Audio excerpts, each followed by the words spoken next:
You fit tell me few things wey you know about crypto? I don't know much, but all I know is that blockchain is here to stay and no Okay. going back.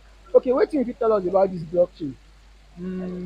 It's a place where you can do any transaction free of charge without having any other third party trying Wow, to copy you or trying to seize your phone apart from sex exchange. wow, We wow. have decentralized exchange and all that. Okay, Okay, in crypto space, we have so many things you have to learn. wow, For you to make money, you learn and you earn.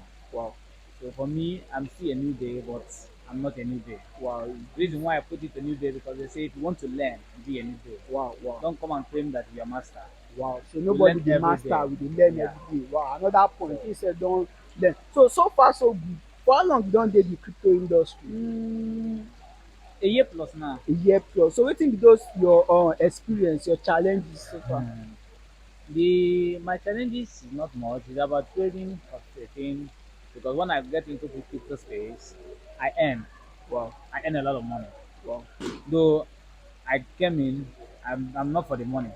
I first okay, come for the knowledge. wow, nice one. And as God may have it, I meet so many mentors that is open to me and teach me everything I need to know. Wow, wow. So and then come down, start buying. I make money, but my challenge is I lost the money because I don't know that it will be another dip suddenly like this. Wow, wow. But anyway, they say in everything, my boss will be like, do the things, do it, don't wait to do it and learn from your mistakes.